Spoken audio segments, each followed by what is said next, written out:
Assalamualaikum warahmatullahi wabarakatuh.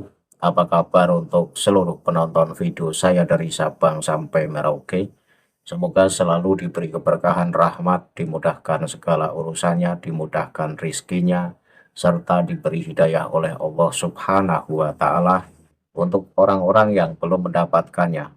Kembali dalam video kali ini, saya akan sedikit mengomentari pernyataan dari Khabib Zaki Alaidrus yang mana dengan sangat mudahnya mendoakan buruk terhadap orang-orang yang dianggap berseberangan dengannya atau yang mengatakan bahwa Khabib Ba'alawi bukan keturunan Rasul. Namun sebelum masuk pada kritikan untuk seluruh penonton dari manapun kalian yang belum subscribe channel saya, silahkan tekan tombol subscribe, kemudian like, serta share video ini ke teman-teman kalian semua agar yang belum tahu menjadi tahu. Yakinlah bahwa munculnya channel ini semata-mata untuk mengedukasi kepada seluruh muslim di Indonesia agar tidak terjerat oleh doktrin-doktrin sesat yang dilancarkan oleh orang-orang yang mengklaim sebagai cucu Rasul dengan mengatasnamakan agama. Selanjutnya akan saya tampilkan cuplikan video dari Khabib Zaki Alaidrus yang durasinya sekitar setengah menit.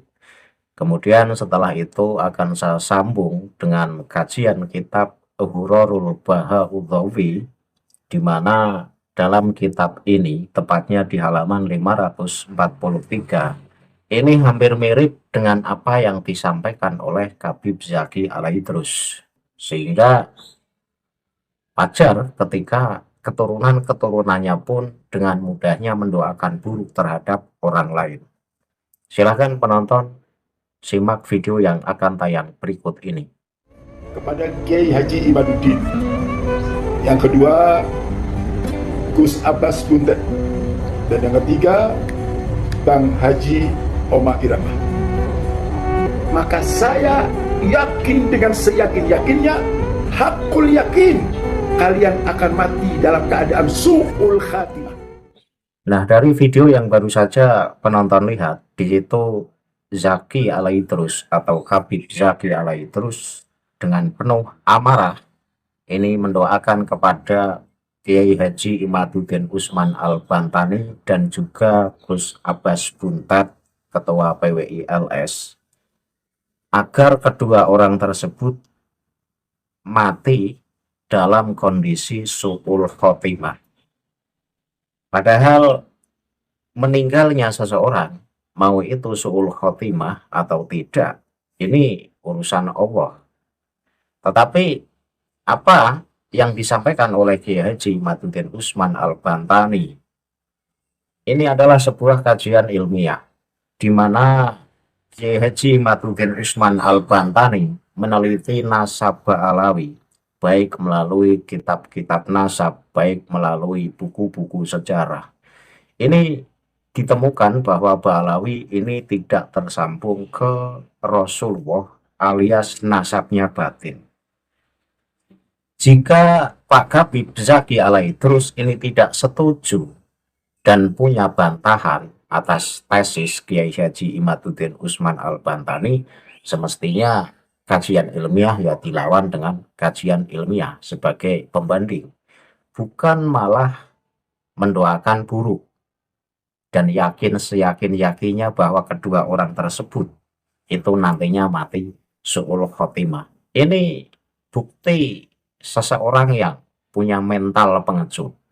Karena ibarat orang main silat, itu yang satu memakai teknik bela diri, tetapi lawannya ini memakai jurus membabi buta, tidak memakai metode. Sama halnya Kiai Imaduddin dalam membatalkan nasab Ba'alawi ini sudah melalui cara yang benar, sudah melalui kajian-kajian ilmiah, dan memang ditemukan nasab-nasab Ba'alawi, klan-klan Ba'alawi ini nasabnya tidak tersambung ke Rasulullah. Itu kajian ilmiah. Dan jika Pak Zaki Alaidrus ini tidak terima, ya bantah dengan tesis ilmiah juga. Atau permintaan dari Kiai Haji Imaduddin Usman Al-Bantani misalnya meminta bukti bahwa Habibah Alawi suruh tes DNA. Ini mbok ya tes DNA. Karena tes DNA ini sebuah ilmu baru dalam ilmu pernasaban. Bisa untuk mengidentifikasi gen seseorang. Nah, dari video pernyataan Habib Zaki Alaidrus ini nampaknya hampir mirip dengan apa yang tertulis dalam kitab Hurarul Bahaudhawi halaman 543. Di sini disebut sebagai keramat, tetapi menurut saya ini bukan keramat, ini laknat. Di mana keramat dari Habib Abdurrahman As-Sakop ini mendoakan mati kepada orang yang tidak disenanginya. Kemudian orang yang didoakan mati itu tiba-tiba mati katanya. Nah, tagnya akan saya tampilkan di layar sehingga penonton bisa menyimaknya. Dan sebagai bukti bahwa apa yang saya kaji, apa yang saya sampaikan, ini bukan karena berdasar kebencian. Tetapi inilah kitab Alawi yang saya kaji. Dan ini sebagai bukti, dan saya menunjukkan bukti-bukti kepada seluruh penonton bahwa isi kitab Alawi itu ya begini. Dan agar orang-orang yang masih kekeh mengakui bahwa Habibah Alawi atau Habibah Alawi sebagai cucu Rasul, ini biar pelan-pelan sadar bahwa ajaran-ajaran mereka pun ajaran yang seenaknya jidat. Saya baca teksnya. Bismillahirrahmanirrahim. Wa min manaqibihi ma akhbara bihi asy-syaikhu al-faqihu al-waliyu Abdurrahman ibn Syaikhu Aliyu anna syaikha al-madhkura wa sholawati du'an fi ba'dhi siyahatihi fadakhala baldatan min buldaniha wa dakhala masjidaha fawajada fihi unasan yusami'una aw qala yaf'aluna sima'a wa fihim wahidun yatakallamu bikalami syadhin faqama as-sayhu muhtajiban anhum bihalatin wa akhadhathu ghadbatun fillah faqala lidzalika rajuli al-mutawajidi asyatihi mut biidnillah famata fil hal. Jadi ini salah satu keramat dari Habib Abdurrahman As-Sakop, di mana diriwayatkan bahwa Habib Abdurrahman As-Sakop ini suatu ketika melakukan perjalanan, dan perjalanan itu sampailah di kota Wadi Du'an. Dalam salah satu perjalanannya, kemudian ia memasuki salah satu kota di wilayah Wadi Du'an tersebut. Kemudian Habib Abdurrahman As-Sakop ini singgah di dalam masjid di wilayah itu. Kemudian ia mendapati orang-orang di sana mendengarkan atau sedang mendengarkan. Dan di antara mereka ada yang berbicara dengan bahasa yang berlebihan. Jadi maksudnya suatu ketika Habib Abdurrahman As-Sakop ini melakukan perjalanan dan sampailah ia di kota Wadi Du'an, di wilayah Wadi Du'an. Dan suatu ketika dia singgah di masjid di kota yang berada di wilayah Wadi Du'an tersebut.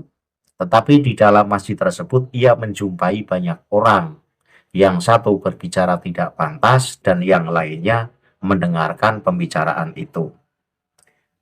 Kemudian Syekh berdiri, atau Habib Abdurrahman As-Sakop ini berdiri dan bersembunyi dari mereka. Dan ia dipenuhi amarah demi Allah. Ia berkata kepada orang yang ada di sana, matilah kau dengan izin Allah, maka ia pun langsung mati. Jadi maksudnya gini, maksudnya Habib Abdurrahman As-Sakop ini suatu ketika melakukan perjalanan, dan suatu ketika dalam perjalanan itu ia sampai di wilayah Wadi Du'an, dan sampai di kota yang berada di wilayah Wadi Du'an itu Habib Abdurrahman As-Sakop singgah di dalam masjid di wilayah tersebut. Kemudian di dalam masjid itu ia menjumpai banyak orang lagi berkerumun di dalam masjid. Yang satu lagi berbicara yang tidak pantas, kemudian yang lainnya mendengarkan. Kemudian Habib Abdurrahman As-Sakop ini berdiri, merasa tidak senang dengan pembicaraan itu. Kemudian ia mengumpat dengan penuh rasa amarah. Marah kepada orang yang berbicara tidak pantas di dalam masjid. Umpatan atau kata-katanya adalah sebagai berikut. Matilah kau, maka orang tersebut seketika mati. Jadi Habib Alawi ini dengan mudahnya memang suka mendoakan buruk terhadap orang lain yang ia tidak senangi. Padahal Imam Ghazali dalam kitab Ihya Ulumuddin ini apapun alasannya kita tidak boleh mendoakan buruk terhadap orang lain. Karena yang berhak membalas keburukan seseorang atas diri kita ya Allah Subhanahu wa Ta'ala. Dan dikhawatirkan pembalasan kita ini justru melebihi dari keburukan orang tersebut terhadap kita. Maka atas alasan itulah Imam Ghazali melarang apapun alasannya seseorang tidak boleh mendoakan buruk terhadap orang lain. Nah, tetapi ketika dikatakan Habib Abdurrahman As-Sakop ini mempunyai keramat yang luar biasa, di mana mulutnya tajam dengan mendoakan orang yang tidak disenangi ini mati, maka matilah ia seketika. Ini menurut saya bukan keramat, ini laknat. Karena mendoakan buruk terhadap orang lain ini justru larangan agama. Nah, ketika dalam kitab Al-Ghuror ini ditulis sebagai keistimewaan dari Habib Abdurrahman As-Sakop, saya menentang pernyataan ini. Ini bukan keramat, ini laknat. Sekali lagi, ini laknat. Mestinya orang yang mengklaim dirinya sebagai waliullah, orang yang alim, orang yang bermuara ilmunya, ya tidak gampang mendoakan buruk terhadap orang lain. Karena hanya satu alasan kita tidak menyukai orang tersebut. Kan begitu. Ya kalau kita tidak suka dengan pembicaraan yang ada dalam masjid tersebut, ya kita menghindar saja. Nggak usah mendoakan buruk terhadap orang lain. Atau paling tidak tegur saja, ditegur. Jangan ngomong yang tidak pantas di dalam masjid. Ini tempat ibadah. Kenapa justru mengambil tindakan mendoakan agar orang yang ngomong tidak pantas di dalam masjid itu mati. Sehingga orang tersebut mati seketika. Lah, sayangnya cerita ini juga tidak dijelaskan. Siapa orang yang didoakan mati namanya juga tidak dijelaskan, dan kota yang berada di wilayah Wadi Tu'an di mana Habib Abdurrahman As-Sakop singgah di masjid dalam kota tersebut juga tidak disebutkan di kota mana. Dan orang yang meninggal seketika atas doa dari Habib Abdurrahman As-Sakop juga tidak disebutkan namanya. Mestinya ketika memang cerita ini sampai sekarang didokumentasikan dan dianggap sebagai sebuah keramat dari Habib Abdurrahman As-Sakop, tentu orang yang didoakan meninggal pun tahu namanya dan tertulis dalam cerita ini. Dan tepatnya di masjid dalam wilayah mana pun harus dicantumkan dalam cerita ini. Jika tidak dicantumkan, ya cerita ini sebagai cerita yang terlalu mengada-ada. Ya, apapun alasannya, apakah cerita ini mengada-ada, apakah cerita ini hoax, atau cerita ini benar-benar pernah terjadi, ini saya tidak sependapat dengan cerita yang tertulis dalam kitab Ghurorul Bahak halaman 543. Karena mendoakan buruk terhadap orang lain ini sebuah larangan agama. Nah, ketika Habib Zaki Al-Aidrus, karena tesis Kiai Haji Imaduddin Usman Al-Bantani ini membuat runyam para kelompok Ba'alawi, sehingga Habib Zaki Al-Aidrus marah kepada Kiai Haji Imaduddin Usman Al-Bantani dan marah kepada Gus Abbas Buntet, lalu mendoakan buruk dan yakin seyakin-yakinnya bahwa kedua orang tersebut mati dalam kondisi su'ul khotimah. Alasannya apa? Gak ada alasan sama sekali. Jika Zaki Alaidrus ini yakin seyakin-yakinnya bahwa Kiai Haji Imaduddin Usman Al-Bantani dan Gus Abbas Buntet mati dalam kondisi su'ul khotimah berdasarkan hadis yang sudah viral dan beredar bahwa orang yang memusuhi dzurriyyah Rasulullah ini matinya su'ul khotimah. Itu kalau Ba'alawi dzurriyyah Rasulullah. Nah, sementara dalam tesis Kiai Haji Imaduddin Usman Al-Bantani ditemukan bahwa Ba'alawi justru orang yang memalsukan nasab Ba'alawi. Dan Kiai Haji Imaduddin Usman Al-Bantani ini minta jawaban, minta sanggahan atas tesis yang dibuat oleh Kiai Haji Imaduddin. Ya, bukan balasannya malah mencaci dan mendoakan buruk terhadap Kiai Haji Imaduddin. Nah, ini kan salah kaprah. Kajian ilmiah lawanlah dengan kajian ilmiah. Tesis lawanlah dengan antitesis. Nah, ini berarti orang berpendidikan ketemu orang yang berpendidikan. Jadi selevel. Lah, kalau sebuah kajian ilmiah lawannya dengan umpatan kebencian, lawannya dengan doa-doa buruk, ya ini yang nggak selevel. Dan kitab-kitab moyangnya mereka juga sama, yaitu mudah banget mendoakan orang lain dengan doa yang buruk hanya karena tidak suka dengan perkataan orang tersebut. Dengan mendoakan orang tersebut mati, dan terjadilah orang tersebut benar-benar mati. Nah, ini kan justru mendapat dosa. Kita mendoakan buruk terhadap orang lain dan keburukan atas doa kita ini benar-benar dikabulkan oleh Allah, ini kita mendapat dosa. Dan ini bukan keramat. Keramat itu sesuatu yang bermanfaat untuk umum. Sesuatu yang justru merugikan umum kok disebut keramat. Lah, ini kitab Ghurarul Baha, ini kitab Keblinger. Disebut sebagai keramat dari Habib Abdurrahman As-Sakop. Keramat ini adalah sebuah kemuliaan yang Allah berikan kepada para kekasihnya. Dan tujuan Allah memberikan keramat kepada para kekasihnya itu agar bermanfaat kepada umum, bukan untuk merugikan umum. Lah, ketika Habib Abdurrahman As-Sakop ini mendoakan orang lain mati dan disebut sebagai keramat, sementara ini merugikan orang lain, ini yang ngawur, ini salah, ini bukan keramat, ini laknat. Jadi Mukibin ini ya cerdas lah, pakai otak kalian, kaji-kaji kitab Ba'alawi. Dengan begitu Anda tidak hanya sekedar sam'an wa ta'atan. Kitab-kitab Ba'alawi banyak loh, cari, kemudian baca kalau bisa membacanya, teliti isi-isinya. Dengan begitu Anda bisa menyimpulkan, wah, ajaran Ba'alawi ternyata ajaran yang banyak menyimpang dari ajaran Al-Quran dan ajaran Rasul. Saya kira cukup.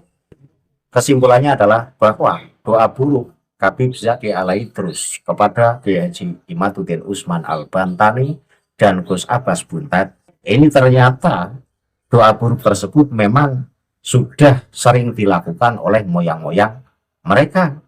Moyang-moyang mereka pun dengan mudahnya mendoakan buruk terhadap orang lain hanya karena alasan tidak senang dengan orang tersebut. Dan buktinya ada dalam kitab Al-Ghurar halaman 543.